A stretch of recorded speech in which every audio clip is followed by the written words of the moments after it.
नमस्कार दोस्तों, आप सब कैसे हैं। आशा करती हूँ आप सब लोग ठीक होंगे। तो आज हम एक प्यारा सा लाचारी गीत लेकर आए हैं। आप लोग सुनिएगा और कमेंट में ज़रूर बताना दोस्तों ये प्यारा सा लाचारी गीत आप सबको कैसा लगा। तो देर ना करते हुए चलिए सुनाते हैं ये प्यारा सा लाचारी गीत। नहीं मिले मन के सजनवा, खड़ी सीता रोवई आंगनवा।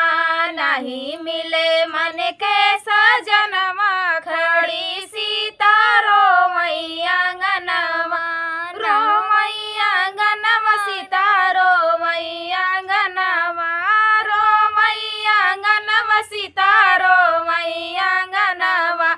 नहीं मिले मन के सजनवा, खड़ी सीता रोवई आंगनवा।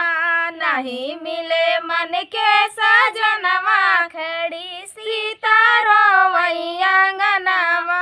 पहिला दोष वही ब्रह्मा या विष्णु, पहिला दोष वही ब्रह्मा या विष्णु। जे मोरे लिखले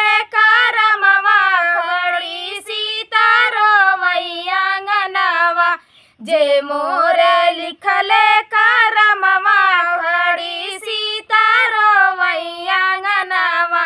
नहीं मिले मन के सजनवा, खड़ी सीता रोवई आंगनवा। रोवई आंगनवा सीता रोवई आंगनवा। रोवई आंगनवा सीता रोवई आंगनवा। नहीं मिले मन के सजनवा, खड़ी सीता रोवई आंगनवा। दोष वही माता पिता के, दूसरा दोष वही माता पिता के। जे मोरे दियले जनमवा, खड़ी सीता रोवई आंगनवा। जे मोरे दियले जनमवा, खड़ी सीता रोवई आंगनवा। नहीं मिले मन के सजनवा, खड़ी सीता रोवई आंगनवा। रोवई आंगनवा सीता रोवई आंगनवा। रोवई आंगनवा सीता रोवई आंगनवा। नहीं मिले मन के सजनवा, खड़ी सीता रोवई आंगनवा। नहीं मिले मन के सजनवा, खड़ी सीता रोवई आंगनवा। तीसरा दोष वही भैया या भाभी, तीसरा दोष वही भैया या भाभी।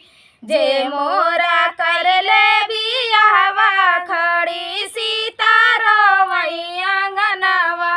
जे मोरा कर ले बियाहवा, खड़ी सीता रोवई आंगनवा। नहीं मिले मन के सजनवा, खड़ी सीता रोवई आंगनवा। रोवई आंगनवा सीता रोवई आंगनवा। रोवई आंगनवा सीता रोवई आंगनवा। नहीं मिले मन के सजनवा, खड़ी सीता रोवई आंगनवा।